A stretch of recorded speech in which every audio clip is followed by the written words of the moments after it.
Hello बच्चों, welcome to concept वाला। जैसा कि आज हम लोग एक बायोलॉजी का इंपॉर्टेंट इंटरेस्टिंग टॉपिक लेके आए हैं जिसमें बात करेंगे ह्यूमन ब्रेन। ठीक है, तो चलिए हम लोग देखते हैं ह्यूमन ब्रेन के बारे में। सबसे पहले हम लोग यहाँ पे एक इंपॉर्टेंट कॉन्सेप्ट समझेंगे कि ह्यूमन ब्रेन में एक छोटा सा टर्म है जिसमें हम लोग देखेंगे नर्वस सिस्टम के बारे में। सबसे पहले हम लोग देखते हैं नर्वस सिस्टम किसको कहते हैं, और नर्वस सिस्टम का ही एक इंपॉर्टेंट पार्ट आता है जिसको हम लोग क्या बोलते हैं, ब्रेन बोलते हैं। ठीक है ना। तो जब सबसे पहले हम लोग अपना टॉपिक शुरू कर रहे हैं नर्वस सिस्टम, तो यहाँ पे एक टर्म जो बहुत ज्यादा परेशान करता है, सिस्टम। ये होता क्या है, what do you mean by the term system. सबसे पहले हम लोग समझते हैं कि सिस्टम का एक्चुअली मतलब होता क्या है। जब कोई भी चीज एक दूसरे से इंटरलिंक्ड होता है, जब बहुत सारी चीजें एक दूसरे से इंटरलिंक्ड होता है और जिसमें से एक के ना रहने से उसका परफॉर्मेंस, उसका फंक्शन पे प्रभाव पड़ता है, दिक्कत आता है, उसी को हम लोग बोलते हैं सिस्टम। अब जैसे आम बोलचाल की भाषा में हम लोग बात करते हैं कंप्यूटर के बारे में, तो कंप्यूटर एक प्रकार का सिस्टम है। जैसे अगर हम लोग बात करते हैं कंप्यूटर के बारे में, तो कंप्यूटर क्या एक प्रकार का सिस्टम है। तो इसमें आप देखते होंगे सीपीयू, माउस, कीबोर्ड, यूपीएस और मॉनिटर वगैरह चीज आता है। अगर आप कंटिन्यूअसली कोई काम कर रहे हो और उसमें से कोई कीबोर्ड को निकाल दे तो काम तो होगा ही, लेकिन थोड़ा सा आपका जो परफॉर्मेंस है, थोड़ा सा जो आपका फंक्शन है वो लो डाउन हो जाएगा। ठीक है ना। तो सिस्टम का मतलब ही मेन होता है कि जो सारी चीजों को एक दूसरे से इंटरलिंक्ड करे और एक निश्चित, एक सही ढंग का परफॉर्मेंस और फंक्शन को क्या करे, आगे प्रभावित करे। ठीक है, तो ये हम लोग बात कर लिए किसके बारे में, सिस्टम के बारे में। जब हम लोग सिस्टम के बारे में बात कर लिए तो आज का जो खूबसूरत सा टॉपिक है, किसके बारे में बात करना है, नर्वस सिस्टम के बारे में। तो जब हम लोग इस टॉपिक के बारे में बात करेंगे, नर्वस सिस्टम के बारे में जब हम लोग यहाँ पे बात करेंगे, तो एक चीज समझना होगा कि नर्वस सिस्टम का मेन काम क्या है। नर्वस सिस्टम का सबसे इंपॉर्टेंट फंक्शन है, तो ये हमारे बॉडी के सारे पार्ट को कंट्रोल करता है।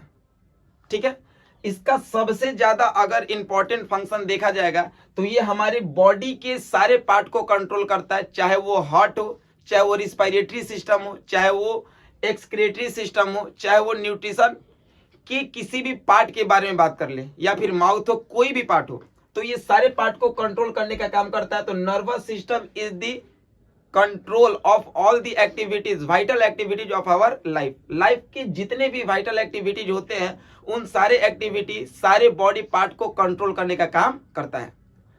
तो नर्वस सिस्टम के बारे में हम लोग ये चीज देख लिए। अब हम लोग नर्वस सिस्टम में अगर आगे बढ़ेंगे तो नर्वस सिस्टम का जो सबसे इंपॉर्टेंट पार्ट होता है, नर्वस सिस्टम का जो सबसे इंपॉर्टेंट पार्ट होता है ब्रेन, हम लोग इसके बारे में स्टडी करने जाएंगे। अगर नर्वस सिस्टम का सबसे इंपॉर्टेंट पार्ट हम लोग बात करते हैं तो उसका क्या नाम है, ब्रेन। तो ब्रेन के बारे में हम लोग आज के क्लास में स्टडी करेंगे। ठीक है, तो सबसे पहले ब्रेन जो है, जैसे कंप्यूटर में आप जितना महत्व सीपीयू को दे देते हो, उसी प्रकार से आप अपने लाइफ में, आप अपने बॉडी को सबसे ज्यादा इंपॉर्टेंस किसको दोगे, ब्रेन को दोगे। इसका वर्क बहुत ज्यादा है। ठीक है, और ये बॉडी के एक्टिविटी को कंट्रोल, मेंटेन, परफॉर्म करने में सबसे बड़ा योगदान काम किसका है, तो ब्रेन का है। ठीक है ना, ग्रेट। तो जब ये ब्रेन का काम है तो अब हम लोग यहाँ पे देख रहे हैं कि इस ब्रेन का जब इतना बड़ा काम है तो कहीं ना कहीं ब्रेन को सेफ्टी भी तो मिलना बहुत ही ज्यादा जरूरी है ना। आखिर भाई जब इसका इतना ज्यादा रोल है, इतना ज्यादा काम है, तो सबसे पहले ब्रेन को प्रोटेक्ट करने के लिए क्या चाहिए, ब्रेन को कौन सा पार्ट सेफ्टी प्रोवाइड कराएगा। सिंपली देखो, ये हेयर हो गया, इसके पार्ट, इसके अंदर जाओगे तो यहाँ पे स्किन हो गया, इसके अंदर जाओगे स्कल हो गया, और उसके अंदर जो इंपॉर्टेंट पार्ट होता है जिसको बोलते हैं क्रेनियम, जिसको हम लोग क्या बोलते हैं, क्रेनियम बोलते हैं। ठीक है, हम लोग यहाँ पे क्या बोलते हैं, क्रेनियम।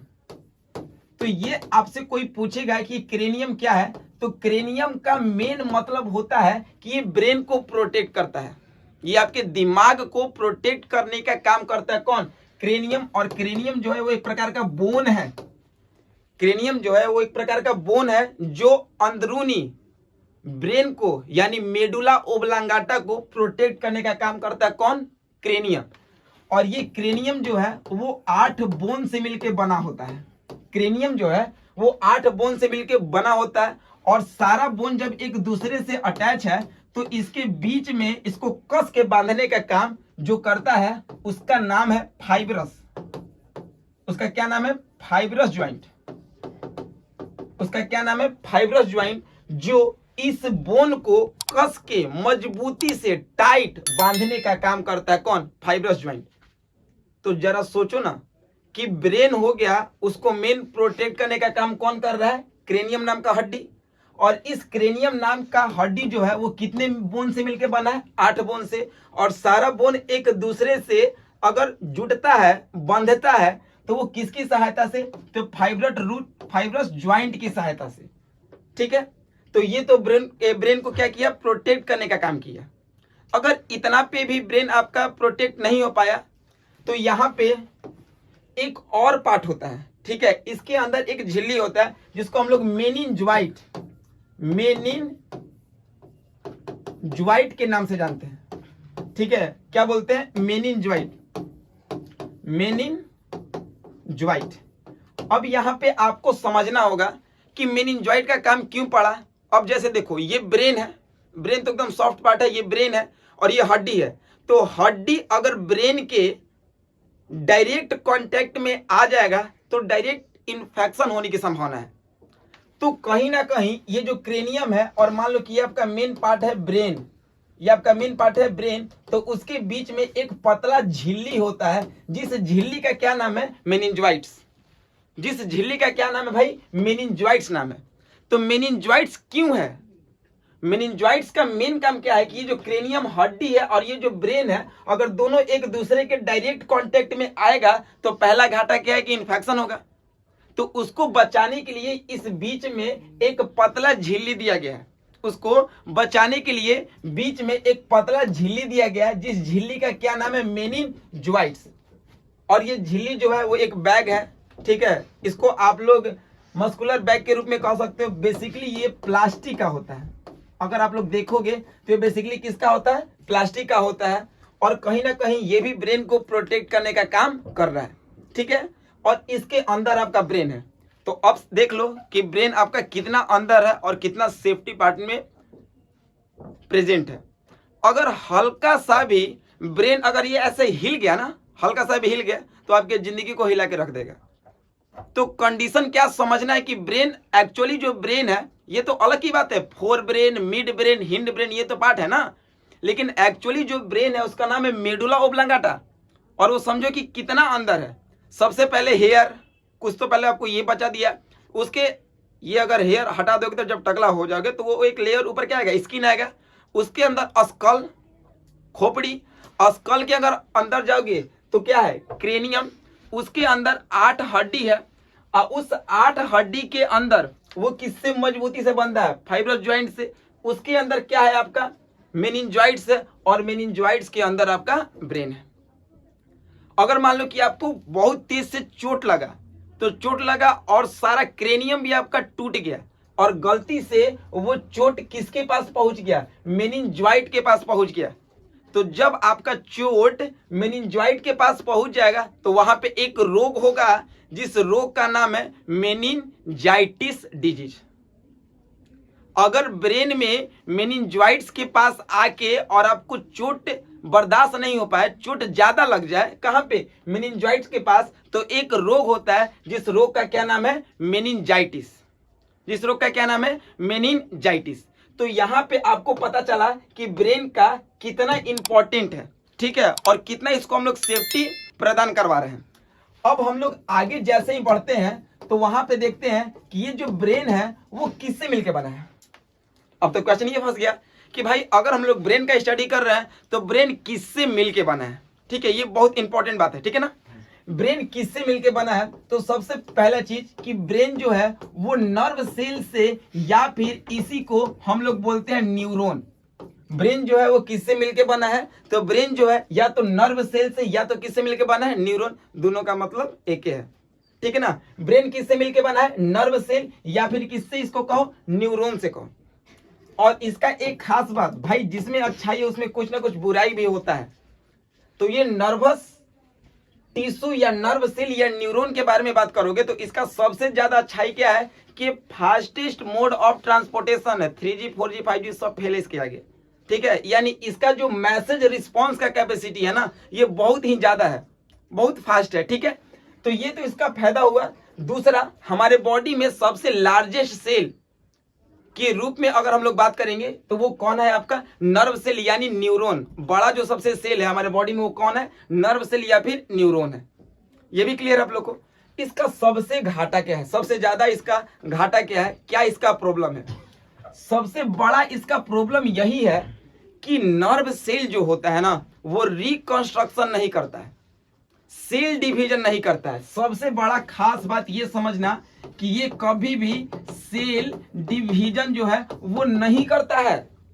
दूसरा चीज कि ये रिकंस्ट्रक्शन का काम नहीं करता है। रिकंस्ट्रक्शन का मतलब देखते हो, जैसे हम लोग बिहार में रहते हैं तो बिहार का जो सरकार है उसका स्थिति क्या देखते हो कि रोड का काम आया, रोड बना नहीं, फिर नाली का काम, मतलब कोई भी काम यहाँ पे प्रॉपर वे में नहीं होता है, टूटता है, लगातार बनता है, और यहाँ पे फिनिशिंग का कोई वर्क हो ही नहीं पाता है। लेकिन फंड के नाम पे तो आता है ना कि चलो लगातार कंस्ट्रक्शन हो रहा है। तो रिकंस्ट्रक्शन का मतलब टूटा बना, टूटा बना, टूटा बना। ठीक है, यही कंडीशन होता है। रिकंस्ट्रक्शन का मतलब दोबारा बनना। लेकिन इस नर्व सेल और न्यूरॉन का खास बात है कि इसमें सेल डिवीजन भी नहीं होता है और दूसरा रिकंस्ट्रक्शन का भी काम नहीं होता है। मतलब कि अगर गलती से ब्रेन में हल्का सा भी चोट लग गया तो रिकंस्ट्रक्शन नहीं होगा, दोबारा नहीं बनेगा, सेल डिवीजन नहीं होगा। अगर सेल उसका टूटता तब ना नया बनता, तो ये दोनों नहीं होगा, तो आपका ब्रेन बहुत जल्दी दिक्कत वाली स्थिति में आ जाएगा।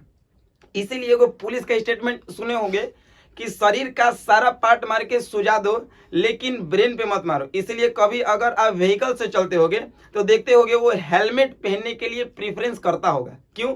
क्योंकि वो जानता है कि इसको छोड़ के कहीं पे भी मारेंगे तो रिकवरी हो जाएगा, लेकिन अगर यहाँ पे मारेंगे तो रिकवरी नहीं होगा। कंडीशन क्या है कि उसका सेल डिवीजन नहीं होता है और उसके साथ साथ उसमें रिकंस्ट्रक्शन का काम नहीं होता है। गलती से उस पर चोट लगा, खराब हुआ, तो अब वो दोबारा बनने वाला नहीं है।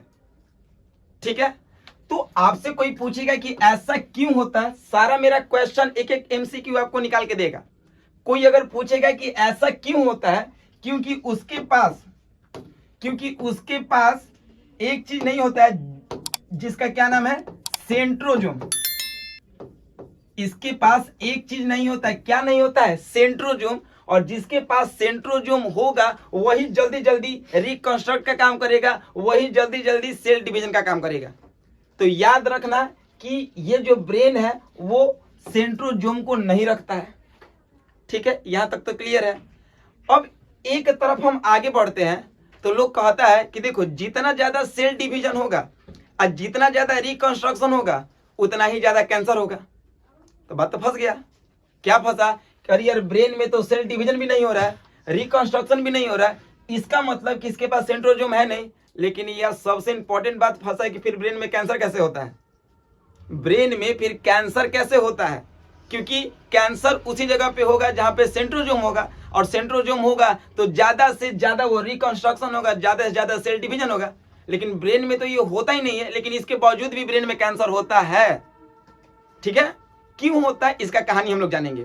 वैसे सबसे ज्यादा अगर कोई पूछेगा सेंट्रोजोम कहां होता है तो याद रखना कहां पे, लीवर पे। ठीक है, तो लीवर में कितना चौको मारोगे ना, 4 5 6 बार, कुछ भी असर पड़ने वाला नहीं है। क्यों? क्योंकि लीवर में मारे फिर हटाए, सेंट्रोजोम है, सेल डिवीजन, कंटिन्यूअसली रिकंस्ट्रक्शन का काम होगा। ठीक है, तो लीवर में सबसे ज्यादा सेंट्रोजोम पाया जाता है, इसलिए किसी इंसान को कोई दिक्कत नहीं होता है। बहुत सारे मूवी में देखते हो मरता है, कंडीशन क्या है कि वहां पे लीवर है, उसको पता है कि रिकंस्ट्रक्शन का काम होता है। हालांकि वो वीएफएक्स का कमाल है, वो अलग की बात है कि नहीं होता है, लेकिन मेन चीज अगर कोई कहेगा तो यही पॉइंट आप याद रखोगे कि लीवर में सबसे ज्यादा सेंट्रोजोम पाया जाता है, और जब सेंट्रोजोम पाया जाता है तो सेल डिवीजन ज्यादा होगा। सेल डिवीजन ज्यादा का मतलब रिकंस्ट्रक्शन कंटिन्यूअसली होते रहेगा। ठीक है, उसके बाद हम लोग आगे बढ़ते हैं तो एक चीज देख रहे हैं कि अब इसके बावजूद कि जब ब्रेन में ऐसा चीज नहीं है तो भी ब्रेन में कैंसर कैसे होता है। आखिर भाई बात तो फंस गया ना कि अब ब्रेन में कैंसर होता कैसे है। तो बाबू एक इंपॉर्टेंट बात यहाँ पे आप याद रखो कि ब्रेन में लगभग अगर 100% नर्व सेल है तो 90% में सेंट्रोजोम नहीं पाया जाता है, लेकिन 10% सेल ऐसा पाया जाता है कि जिसमें सेंट्रोजोम पाया जाता है। कम आदमी ज्यादा घातक साबित होता है। ठीक है ना, तो यहाँ पे 90% में सेंट्रोजोम नहीं पाया जाता है, तो सेल डिवीजन नहीं होगा, रिकंस्ट्रक्शन का काम नहीं होगा। लेकिन ये जो 10% सेल उसका बच गया, उस 10% सेल में, इस 10% में अलग सेल पाया जाता है, उसका नाम है न्यूरॉन गिलिस। क्या नाम है? Neuron Gillies. ठीक है, चाहे इसको न्यूरो गिल्स के नाम से आप बोल सकते हो। ठीक है, न्यूरो गिल्स के नाम से या फिर न्यूरॉन गिल्स के नाम से बोल सकते हो। 10% में आपको ये सेल मिलेगा जिसका नाम है न्यूरो गिल्स या फिर न्यूरॉन गिल्स।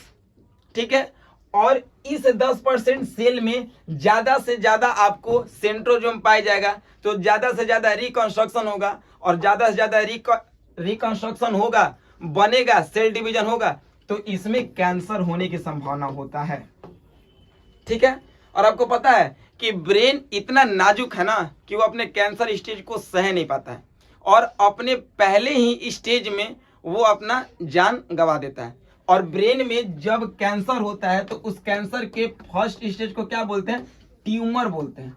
क्या बोलते हैं? ट्यूमर। हालांकि स्टेज तो कंटिन्यूअसली बढ़ते रहता है, लेकिन फर्स्ट स्टेज में ही इंसान जो है वो मर जाता है। ठीक है, तो ब्रेन में जो कैंसर होता है उसका पहले स्टेज का क्या नाम है? ट्यूमर नाम है। ठीक है, यहां तक तो क्लियर आप लोगों को बात। अब हम लोग जैसे ही आगे बढ़ते हैं तो आप एक चीज और याद रखो कि जैसे देखो यहाँ पे, जैसे हम लोग एक चीज देख रहे हैं यहाँ पे, अगर ये न्यूरॉन है, ठीक है, अगर हम लोग इसको न्यूरॉन बोल रहे हैं, ध्यान से समझना। देखिए, ये आपका मान लो कि नर्व सेल का हम एक जनरल स्टडी किए हैं। ठीक है, तो ये सारा जो फिंगर लाइक प्रोजेक्शन है इसको हम लोग क्या बोलते हैं? डेंड्राइट्स बोलते हैं। क्या बोलते हैं? डेंड्राइट्स। इसके अंदर क्या है आपका? साइटोन या फिर सेल बॉडी, और ये जो लॉन्गेस्ट पार्ट इसको क्या कहेंगे? एक्सॉन बोलेंगे। सिंपली यही बस समझो। इसका मेन इंपॉर्टेंट बात हम ये बताना चाह रहे हैं कि ये जो पूरा न्यूरॉन होता है ना, इसका जो पूरा लंबाई है इसको हम लोग साइनेप्स बोलते हैं।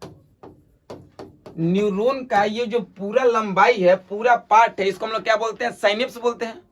ठीक है, और जब ये साइनेप्स हो गया और इसके अंदर ये एक्सॉन जो हो गया, आपको पता है ना कि पूरे न्यूरॉन का जो सबसे आउटर पार्ट होता है उसको क्या कहते हैं? एक्सॉन। और एक्सॉन के एंडिंग को, एक्सॉन का जब ये एंडिंग है तो इसको हम लोग बोलते हैं एक्सॉन एंडिंग। और इसी एक्सॉन एंडिंग के पास या तो दूसरे न्यूरॉन का डेंड्राइट्स या तो फिर दूसरे न्यूरॉन का एक्सॉन का एंडिंग अटैच होगा। एक इंपॉर्टेंट बात आपको बताएं कि जब ये एक न्यूरॉन और दूसरे न्यूरॉन का डेंड्राइट्स या फिर उसका नर्व एंडिंग अगर अटैच हो रहा है तो इन दोनों के बीच में गैप होता है। तो आप कहोगे कि सर यहां से आ रहा है, यहां से आ रहा है, और ये मैसेज को यहां से लेके यहां पहुंचाना है, लेकिन यहां पे गैप है, तो मैसेज पार कैसे हो रहा है? ये होता है बॉडी में, और ये आपको समझना होगा। मैसेज जो है वो यहां पे आया, मान लो कि ये पहला न्यूरॉन का एंडिंग है और ये दूसरे न्यूरॉन का डेंड्राइट्स है, लेकिन इसके बीच में जगह खाली रहता है, और तो भी उसके बाद मैसेज ये पूरा जाता है। तो पूरा मैसेज पहुंचाने का काम कौन करता है? इस खाली जगह पे। तो याद रखना, पहुंचाने का काम करता है कौन सा आयन? Sodium ion. कौन सा आयन? Sodium ion. एग्जाम्पल के तौर पे, जैसे आपको मान लो कि पूरा गर्मी लग रहा है, तो जैसे ही पूरा अगर गर्मी लग रहा है तो आपके बॉडी से कंटिन्यूअसली क्या निकलेगा? पसीना निकलेगा, स्वेट निकलेगा। तो जब आपके बॉडी से कंटिन्यूअसली पसीना निकलेगा तो उस क्रम में आपके बॉडी से क्या निकल जाएगा? सोडियम आयन भी। आपका बॉडी धीरे धीरे सुस्त होगा। सुस्त के साथ अगर चक्कर मार देगा तो कंडीशन यहाँ पे कि आपका बॉडी पहले सोडियम आयन को धीरे धीरे लॉस कर दिया, उसके बाद आपको वीकनेस के चलते चक्कर मार दिया, तो देखते हो वहां पे दो चीज दिया जाता है। पहला ग्लूकोज, कि ताकि आपको तुरंत रैपिडली एनर्जी मिल जाए, और उसके साथ साथ आपको नमक। ठीक है, क्या दिया जाता है? उसके साथ साथ आपको NaCl, सोडियम क्लोराइड नमक दिया जाता है कि उसमें से क्या मिल जाए? Na, कि ताकि आप तुरंत सही ढंग से काम करो। या डिवीजन ऑफ ब्रेन। ठीक है, तो ब्रेन का जो भी पार्ट है उसके बारे में हम लोग देखेंगे। तो सबसे पहला हम लोग यहाँ पे देखते हैं टॉपिक क्या है? Parts of brain. यानी आज का जो बेसिकली टॉपिक है पार्ट्स ऑफ ब्रेन, इसलिए टर्मिनोलॉजी पे ज्यादा आप लोग विशेष ध्यान दें। ठीक है, पार्ट्स ऑफ ब्रेन में बेसिकली ब्रेन को हम लोग तीन भाग में बांटते हैं। जिसमें से फर्स्ट को हम लोग बोलते हैं फोर ब्रेन। फर्स्ट को हम लोग क्या बोलते हैं, फोर ब्रेन। सेकंड को क्या बोलते हैं, मिड ब्रेन। सेकंड को हम लोग बोलते हैं मिड ब्रेन, और लास्ट थर्ड पार्ट को बोलते हैं हम लोग हिंड ब्रेन। यानी टोटल ब्रेन का 3 पार्ट होता है। First of all fore brain, second mid brain, third hind brain. Fore brain का मतलब होता है आगे वाला पार्ट, मिड ब्रेन का मतलब होता है मिडिल बीच वाला, और हिंड ब्रेन का मतलब होता है पीछे वाला। ठीक है, तो fore brain, mid brain, hind brain. ठीक है, तो फोर ब्रेन का भी टोटल 3 पार्ट होता है। फोर ब्रेन का बेसिकली 3 पार्ट होता है, जिसमें से पहला पार्ट को हम लोग बोलेंगे सेरेब्रम, सेरेब्रम। सेकंड पार्ट को हम लोग बोलेंगे थैलेमस, सेकंड पार्ट को क्या बोलेंगे, थैलेमस। और थर्ड पार्ट को बोलेंगे हम लोग हाइपोथैलेमस। थर्ड पार्ट को क्या कहेंगे, हाइपोथैलेमस। तो फोर ब्रेन का total 3 part, cerebrum, thalamus, hypothalamus. Mid brain में भी 3 पार्ट होता है, जिसमें से पहला आता है four optic lobes.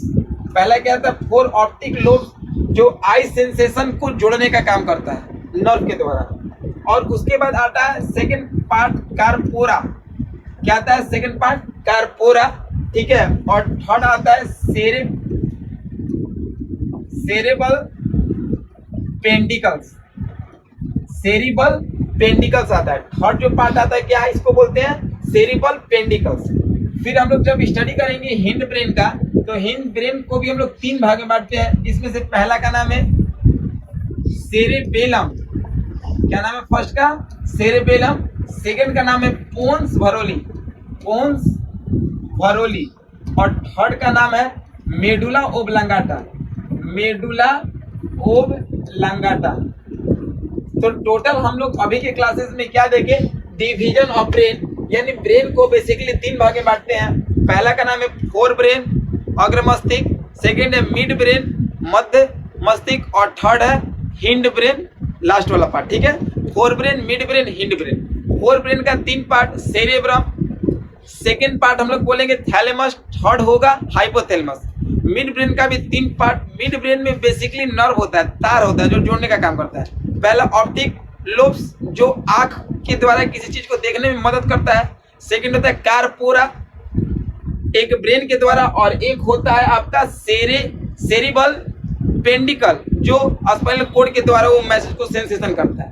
Last part है हिंड ब्रेन में 3 पार्ट होता है, जिसमें से एक का नाम है सेरेबेलम, सेकंड का नाम है पोन्स भरोली, और थर्ड का नाम है medulla oblongata. Division of brain यानी पार्ट्स ऑफ ब्रेन में 4 ब्रेन का फंक्शन देखेंगे। सेरेब्रम और थैलेमस, हाइपोथैलेमस आज के क्लास में कवर करेंगे। ठीक है ना, जिसका इंपॉर्टेंट काफ़ी ज़्यादा है, और हम लोग इसको एक डिटेल भी में देखेंगे। तो बेसिकली हम लोग बात करते हैं कि ब्रेन का जो पार्ट्स है, यानी ब्रेन जो है वो 3 भाग में बांटा गया है। फोर ब्रेन, अग्र मस्तिष्क आगे वाला, मिड ब्रेन बीच वाला, और तीसरा होता है हिंड ब्रेन पीछे वाला। इसलिए नाना पाटेकर बोलते थे कि पीछे नहीं मारने का, क्योंकि यहाँ पे छोटा दिमाग होता है, यानी मेडुला ओब्लांगाटा वहाँ पे होता है। ठीक है ना, चलो तो आज के क्लासेस में हम लोग जो बेसिकली इंटरेस्टिंग वीडियो लेके आ रहे हैं, जिसका नाम है टॉपिक का फोर ब्रेन में जो इंपॉर्टेंट टॉपिक होगा सेरेब्रम के बारे में। तो आज के क्लास में हम लोग जानेंगे कि इस सेरेब्रम का इंपॉर्टेंट फंक्शन क्या क्या है। सबसे पहला इंपॉर्टेंट पॉइंट कि ब्रेन अगर 100% है, तो इस 100% में 60% हिस्सा, 60% जगह छेक लेता है, घेर लेता है। कौन, सेरेब्रम। यानी अगर पूरा ब्रेन को हम 100% मानते हैं ना, तो 100% में 60% भाग, 60% हिस्सा कौन छेक लेता है, सेरेब्रम छेक लेता है। ठीक है, दूसरा सबसे इंपॉर्टेंट पॉइंट कि ये ब्रेन का सबसे इंपॉर्टेंट पार्ट है। ठीक है, ये फोर ब्रेन का सबसे इंपॉर्टेंट पार्ट है। कौन, सेरेब्रम। ठीक है, अगर जिसका सेरेब्रम सही रहेगा, उसका मेमोरी पावर, उसका याददाश्त, उसका क्षमता, उसका जिज्ञासा, यानी नई नई चीज़ें जानने की इच्छा उसके अंदर बहुत ही ज़्यादा रहेगा। ठीक है, उसका मन करेगा कि चलो ये भी कर ले, वो भी कर ले। ठीक है, और जिसका कमज़ोर रहेगा, जिसका सेरेब्रम कमज़ोर रहेगा, वो कहेगा ना, लगता है आपको कहीं देखे थे, आप ही गुप्ता जी हैं। ठीक है, मतलब कहने का मतलब कि कमज़ोर का मतलब वो सुस्तापन होगा, उसको भौंक मार देगा। ठीक है। तो ये सबसे इंपॉर्टेंट चीज है, जिसका सेरेब्रम अगर मजबूत रहेगा, ठीक है, वो कभी किसी चीज को नहीं भूल पाएगा। जैसे हमारे क्लास में 2 बच्चे हैं, एक का नाम ले लो प्रिंस और एक का नाम ले लो श्रेयस। उन दोनों में क्या है कि आप किसी भी चीज को बताइएगा ना तो उन लोग जल्दी कैच कर लेगा। और उसी तरीके से 2 लड़की है, एक का नाम है अंजू, एक का नाम है मंजू, ठीक है। उन लोग को कितना भी चीजों को बताइएगा उन लोगों चीजों को भूल जाती है, ठीक है। तो सबसे इंपॉर्टेंट चीज आज के क्लासेस में आपको सेरेब्रम में क्या क्या समझ में आया भाई। पहला बात बताएं कि सेरेब्रम जो है वो ब्रेन का लगभग 60% हिस्सा लेता है। दूसरा सबसे इंपॉर्टेंट पॉइंट है कि सेरेब्रम जो है वो फोर ब्रेन का सबसे इंपॉर्टेंट पार्ट है, ठीक है। तीसरा, ये किसी भी हमारे ब्रेन का मेमोरी, जिज्ञासा, नए नए चीज जानने की इच्छा, याददाश्त, अगर किसी का याददाश्त तगड़ा है मतलब फोर ब्रेन सुपर्ब है, ठीक है। तो ये सब चीज जानने का इच्छा रखता है, ठीक है। तो ये हमारा आज के क्लासेस में पहला टॉपिक क्लियर हुआ जिसका नाम था सेरेब्रम और उसका फंक्शन, ठीक है। अब जैसे ही हम लोग आगे बात करते हैं तो 2 इंपॉर्टेंट टर्म है ना, एक का नाम है थैलेमस, एक का नाम है हाइपोथैलेमस। देखो दोनों में तो एक चीज अंतर है, थैलेमस और थैलेमस। तो जब दोनों नामों में थोड़ा बहुत अंतर है और थोड़ा बहुत सिमिलरिटीज है तो कुछ कुछ पॉइंट दोनों का मिलेगा। अब जैसे हम लोग बात करेंगे पहला टॉपिक थैलेमस के बारे में, तो थैलेमस का मेन काम क्या है कि बाहरी इन्वायरमेंट को आभास कराता है। इसका मेन काम क्या है कि जितना भी बाहर का इन्वायरमेंट है उसको आभास कराता है। जैसे बाहर में ठंडा लग रहा है तो ये बताएगा कि देख भाई बहुत ठंडा लग रहा है, गर्मी लग रहा है तो ये आभास कराएगा कि देख भाई गर्म लग रहा है, ठीक है। अगर बाहर से कोई केहुनिया आएगा तो ये भी बताता है कि देख कोई केहुनिया रहा है, बाहरी से कोई पिन कस रहा है, ठीक है, या बाहर से कोई तुमको पीछे से ठोक रहा है। तो इसका मेन काम है कि जितना भी एक्सटर्नल इन्वायरमेंट में चीजें होती हैं, बॉडी से बाहर जितने भी चीजें होती हैं ना, उन सारी चीजों को ये क्या करता है, आभास कराने का काम करता है, ठीक है। अब जैसे आपको एक इंपॉर्टेंट पॉइंट यहां पे बता रहे हैं, ठीक है।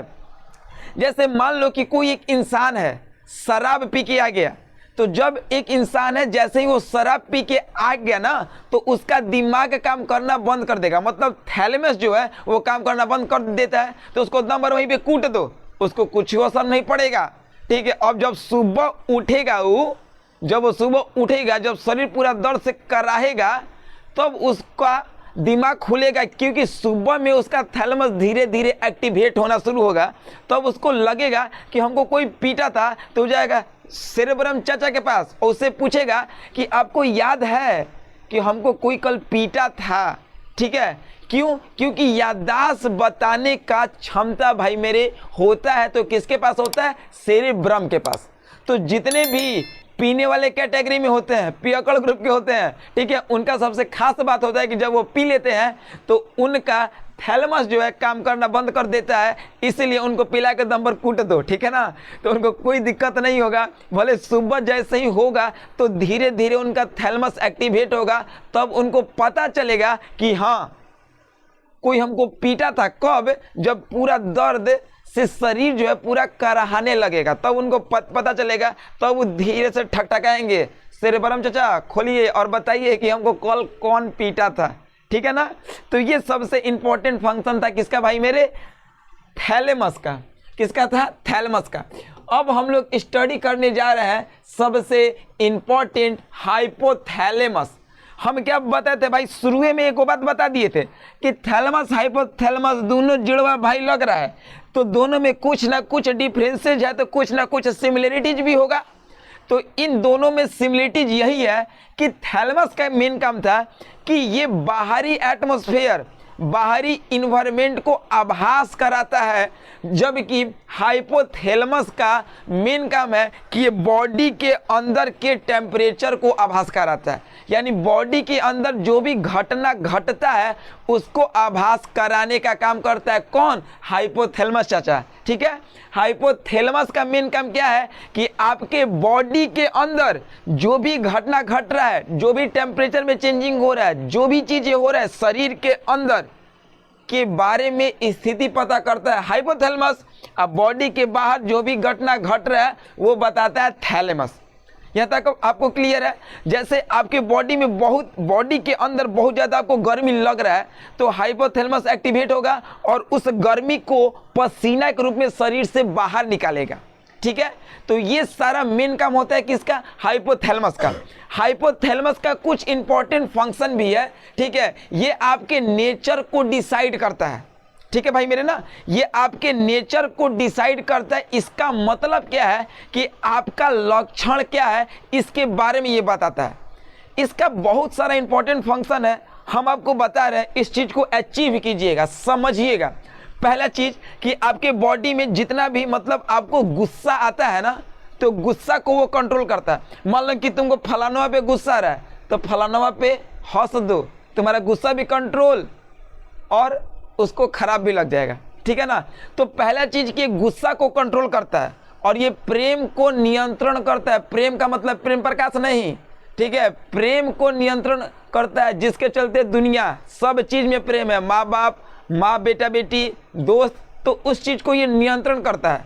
हो ज़्यादा नहीं, ठीक है, ज़्यादा सिर्फ परिवार से हो तो ज़्यादा बेहतर हो। ठीक है ना, तो ये प्रेम को नियंत्रण करने का काम करता है। ठीक है, उसके साथ साथ ये भूख, प्यास, इन सारी चीज़ों को मेंटेन करने का काम करता है। और सबसे चीज़ कि आपके बॉडी में ये जो पसीना निकलता है ना, इस पसीना को नियंत्रण करने का काम करता है। तो इसका बहुत ही ज़्यादा इम्पॉर्टेंट फंक्शन है। सबसे इम्पॉर्टेंट चीज़ कि आपके बॉडी में जो भी चेंजिंग हो रहा है, आपके बॉडी में जो भी अंदर से घटना घट रहा है, ये हाइपोथैलेमस चाचा को पता चल जाता है, तभी जाके ये सारी चीज़ों को कंट्रोल करने का काम करता है। ठीक है, और इसका इम्पॉर्टेंट चीज़ ये भी है कि अगर कोई भी आदमी लाल पीला काला नीला हो रहा है तो इसका मेन कारण है कि हाइपोथैलेमस एक्टिवेट होना। ठीक है, आपको एक इम्पॉर्टेंट बात बता दे रहा है, आपकी जानकारी के लिए बहुत ज़रूरी है कि दो लोग, एक लड़का और एक लड़की, लड़का में हाइपोथैलेमस ज़्यादा एक्टिवेट होता है जबकि लड़कियन में हाइपोथैलेमस जो है वो कम एक्टिवेट होता है। जैसे मान लो कि लड़का है और कहीं चाय पी रहा है, ठीक है, चाय पी रहा है, बगल से लड़की गई, चाहे वो जल परी क्यों ना हो या फिर कैसी भी हो दिखने में, लेकिन एक बार करे, अरे बाप रे, ठीक है, एक बार वो कर देगा। ठीक है, क्यों? क्योंकि लड़का में हाइपोथैलेमस ज़्यादा एक्टिवेट होता है तो वो अपने आप को रह नहीं पाता है। जबकि मान लो कि वो लड़की है, घर में चूल्हा बर्तन कर रही है, झाड़ू पोछा कर रही है या खेत में घास उस काट रही है, बगल से सलमानो खान का है ना गुजर जाए लेकिन उसको असर नहीं पड़ेगा। ऐसा क्यों होता है? क्योंकि लड़की में हाइपोथैलेमस जो है वो ज़्यादा एक्टिवेट नहीं हो पाता है। ठीक है, लड़का में हाइपोथैलेमस ज़्यादा एक्टिवेट होता है, इसीलिए वो ज़्यादा इधर उधर तरबतर करते रहता है। ठीक है ना, लड़का में हाइपोथैलेमस ज़्यादा एक्टिवेट होता है, इसीलिए लड़कवन को देखोगे चक्कर पकड़ ज़्यादा करते रहता है। ठीक है, इसीलिए बाबू बता दे रहे हैं, स्टूडेंट लाइफ में एक काम करना, हाइपोथैलेमस को मेंटेन करना, नहीं तो ये हाइपोथैलेमस कहीं मरवा देगा। ठीक है ना, हाइपोथैलेमस को मेंटेन करना, क्योंकि स्टूडेंट लाइफ में हाइपोथैलेमस जो है वो ज़्यादा एक्टिवेट करता है। ठीक है, दूसरा चीज़ कि हमारे बॉडी में हाइपोथैलेमस कब एक्टिवेट होगा? तो जब हमारे बॉडी में सल्फोनिक एसिड का मात्रा बढ़ जाएगा। ठीक है ना, जब हमारे बॉडी में सल्फोनिक एसिड का मात्रा बढ़ जाएगा, या हम गर्म खाना जब खाएंगे, जब हमारे बॉडी में सल्फोनिक एसिड का मात्रा बढ़ जाएगा, या हम जब गर्म खाना को खाएंगे ना, तो उस केस में ये हाइपोथैलेमस जो है वो ज़्यादा एक्टिवेट होता है। ये हाइपोथैलेमस जो है वो ज़्यादा एक्टिवेट होता है। इसलिए आप देखते हो जितना भी साधु संत होते हैं ना, आप देखना ध्यान से कि जितना भी साधु संत हैं वो गर्म खाना खाना पसंद नहीं करते हैं, लहसुन प्याज खाना पसंद नहीं करते हैं। और भले आसाराम जी गलती कर बैठे थे तो आप लोग को आसाराम बाबू के श्रेणी में नहीं जाना है। ठीक है, तो इस चीज़ को ध्यान देना है, आपको गर्म खाना, लहसुन प्याज ये सब चीज़ ज़्यादा नहीं खाना है, ठंडा खाना खाओ, हाइपोथैलेमस को बचाओ, हाइपोथैलेमस बचेगा, बहुत अच्छा काम कर सकते हो। ठीक है, तो मेरा कहने का मतलब है आज के क्लासेस में हम लोग सेरेब्रम, थैलेमस, हाइपोथैलेमस का बात किए। तो अब हम लोग बात करने वाले हैं किसके बारे में? मिड ब्रेन के बारे में। ठीक है ना, तो अभी हम लोग फोर ब्रेन का फंक्शन देख लिए थे ना, तो अब हम लोग देखेंगे मिड ब्रेन। ठीक है भाई, तो चलो देखो मिड ब्रेन के बारे में आप लोग देख लो। मिड ब्रेन में बेसिकली 3 पार्ट होता है। एक का नाम है ऑप्टिक लोब्स, कार्पोरा और सेरेब्रल पेंडिकल, ठीक है, जिसमें से ये जो 4 ऑप्टिक लोब्स होता है ये बस जोड़ने का काम करता है, ये बस नर्व इम्प्लीकेशन का काम करता है, जोड़ने का काम करता है, ठीक है ना। अब यही मेन 2 इंपॉर्टेंट पॉइंट है, एक का नाम है कार्पोरा और एक का नाम है सेरेब्रल पेंडिकल। कार्पोरा का मेन काम क्या है कि जैसे हम किसी भी चीज़ को देखते हैं या कोई भी चीज़ हम सुनते हैं तो उस मैसेज को ब्रेन तक पहुंचाने का काम जो करता है उसको बोलते हैं कार्पोरा। ये इंपॉर्टेंट फंक्शन है, ठीक है। यानी जब हम किसी चीज़ को देखते हैं, जब हम किसी चीज़ को देखते हैं या जब हम किसी चीज़ को सुनते हैं, ठीक है, जब हम किसी चीज़ को सुनते हैं तो ये सारे मैसेज को ब्रेन के पास पहुंचाने का काम कौन करता है? कार्पोरा करता है। कौन करता है? कार्पोरा। तो कार्पोरा का मेन काम क्या है? तो कार्पोरा का मेन काम यही है कि जब हम किसी चीज़ को देखते हैं या किसी भी आवाज़ को सुनते हैं या सुनने का आभास होता है तो इसको सबसे पहले एनालिसिस, सबसे पहले पहचान कौन करता है? तो जिसका नाम है कार्पोरा, वही करता है, ठीक है ना। वैसे हम कोई भी चीज़ देखें तो वो तो सेंस ऑर्गन से ना, लेकिन सबसे पहले देखने के बाद जो नर्व उसको इम्प्लीकेट किया और उसको ब्रेन तक पहुंचाया वही है आपका कार्पोरा, ठीक है। अब इसमें तीसरा जो इम्पोर्टेंट पॉइंट आएगा जिसका नाम है सेरेब्रल पेंडिकल। ये सेरेब्रल पेंडिकल का मेन काम क्या है? तो सेरेब्रल पेंडिकल का मेन फंक्शन क्या है? कनेक्ट करना, कनेक्शन करना, जोड़ने का काम करना, ठीक है ना। अब जैसे ई ब्रेन और स्पाइनल कॉर्ड को जोड़ने का काम करता है, ई ब्रेन और स्पाइनल कॉर्ड को कनेक्ट करने का काम करता है, यानी इसका मेन काम है कि ये ब्रेन को आप प्लस स्पाइनल कॉर्ड को जोड़ता है, तभी आपका काम ठीक ठाक होगा। और जितना भी लोग बूढ़े हो जाते हैं ना तो बुढ़ारी में काम करना बंद करता है। वैसे बुढ़ारी में तो शरीर का सारा काम ही लगभग धीरे धीरे काम करना बंद कर देता है, लेकिन बेसिकली ज़्यादातर ये सेरेब्रल पेंडिकल जो है वो बंद कर देता है काम करना, इसीलिए मैसेज ज़्यादा इम्प्लीकेट नहीं हो पाता है, ज़्यादा नहीं पहुंच पाता है, ठीक है ना। अब जैसे एक एग्जांपल के माध्यम से आपको हम इसको समझा रहे हैं। जैसे मान लो कि आप स्कूल में जा रहे हो, कोई भी बच्चा पढ़ रहा है स्कूल में, ठीक है, तो आगे पहले गार्ड रहता है और फिर अंदर बैठे रहते हैं कौन? प्रिंसिपल महोदय, ठीक है। तो मान लो कि एक गार्जियन गए और गार्जियन जैसे ही गए हैं तो सबसे पहले तो गार्ड से मिलेंगे, बोलेंगे गार्ड जी तनी बताइए तो आपका स्कूल जो है वो कल बंद है कि खुला है? तो अब इसके लिए गार्ड प्रिंसिपल के पास नहीं ना जाएगा, यानी गार्ड का मतलब स्पाइनल कॉर्ड और प्रिंसिपल का मतलब ब्रेन, ठीक है। तो गार्ड बता देगा कि देखिए गार्जियन जी कल स्कूल बंद है, फलानवा छुट्टी है, ठीक है, मतलब ये वो छुट्टी है तो कल स्कूल बंद है। तो कुछ मैसेज को जब ब्रेन बहुत बिजी है तो कुछ मैसेज को इम्प्लीकेट या रिस्पॉन्स कौन कर दे? स्पाइनल कॉर्ड कर दे। इसका मतलब कि वो दोनों का कॉम्बिनेशन सही होता है। लेकिन मान लो कि एक गार्जियन तिल मिला के गया स्कूल में, कहा कि कहाँ है प्रिंसिपल, बताइए तो हमारा बच्चे का रिजल्ट खराब कर दिए, तो उस केस में गार्ड कहेगा कि ठीक है हई रास्ता पकड़िए, चल जाइए, चैम्बर के पास जाता है, ठीक है। तो कहने का मतलब कि कुछ ऐसा केस होता है जिसमें स्पाइनल कॉर्ड रिप्लाई नहीं दे पाता है। कंडीशन क्या होता है कि वो चीज़ें ज़्यादा कॉम्प्लिकेटेड होती है, कॉम्प्लेक्स होती है, तो वो मैसेज को पहुंचाता है किसके पास? ब्रेन के पास। तो इन दोनों का कोऑर्डिनेशन से ही मैसेज का हम लोग रिस्पॉन्स देते हैं, ठीक है। तो जो पार्ट ब्रेन और स्पाइनल कॉर्ड को कनेक्ट करता है that means this part is known as cerebral peduncle, ठीक है। अब हम लोग देखेंगे अगले टॉपिक में किसके बारे में, जिसका नाम है हिंड ब्रेन और सेरेबेलम, पोन्स, वरोली और मेडुला ओब्लांगाटा। तो अब हम लोग बात कर रहे हैं ब्रेन का जो थर्ड डिवीजन है, थर्ड पार्ट है हिंड ब्रेन के बारे में, ठीक है। अब हिंड ब्रेन में समझिए, हिंड ब्रेन को क्या बोलते हैं? पार्श्व मस्तिष्क, मतलब सबसे पीछे वाला। तो यहाँ पे एक चीज़ समझो, आगे वाला ब्रेन को तो ज़्यादा सेफ्टी मिलेगा क्योंकि क्रेनियम होता है, उसके अंदर 8 हड्डी होता है, तो इसको सेफ्टी मिल गया, इसके सहायता से बीच वाले को भी सेफ्टी मिल गया।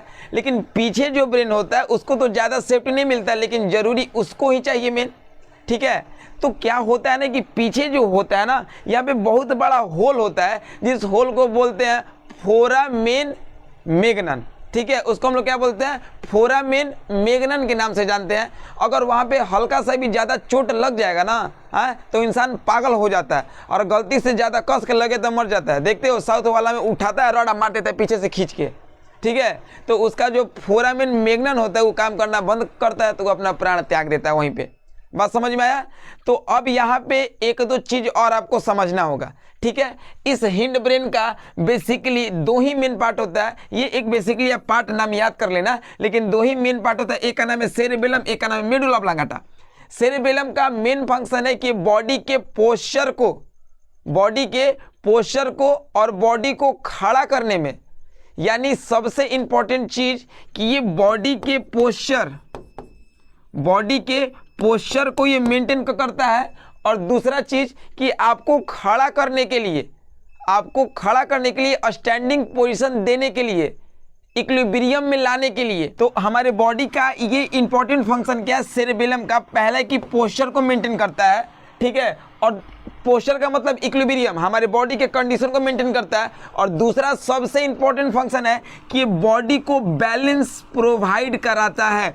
दूसरा इसका सबसे इंपॉर्टेंट फंक्शन क्या है कि हमारे बॉडी को बैलेंस प्रोवाइड करता है। जैसे हम कंटिन्यूअसली चलते हैं, हम चलते चलते इतना हैबिचुएट हो चुके हैं ना कि अब हम गिर नहीं पाते हैं। कंडीशन क्या है कि कंटिन्यूअसली अच्छे से चल पाते हैं, इसका मतलब कि हमारे बॉडी को ये कंप्लीटली बैलेंस करता है। इसका काम कौन करता है? सेरेबेलम।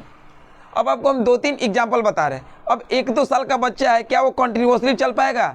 उसके बैलेंस बनने में दिक्कत होता है, काफ़ी समय लगता है। इसका मतलब कि उसका सेरेबेलम जो है उतना एक्टिवेट नहीं हो पाता है। सेरेबेलम का मेन फंक्शन है बॉडी के पोस्चर्स, इक्विलिब्रियम, और दूसरा हमारे बॉडी को बैलेंस करने में मदद करता है, ठीक है। एक इंपॉर्टेंट बात और आपको बता रहे हैं, जैसे मान लो कि हम किसी सर्कस में गए और रस्सी पे चलेंगे तो क्या चल पाएंगे? नहीं ना, कौन कहेगा कि देखो पगला गया है। कंडीशन क्या होगा कि उस रस्सी पे चलने का आदत नहीं है, हैबिचुएट नहीं हो पाया, बैलेंस नहीं बन पाया है, ठीक है। और सर्कस वाला जो भी आदमी होता है देखो एकदम आसानी से नाचना भी शुरू कर देगा। अब तो सर्कस में गाय बैल को भी उस पर चलाना शुरू कर दिया है, ठीक है। तो कहने का मतलब क्या है कि इसका मेन काम है बैलेंस प्रोवाइड कराना।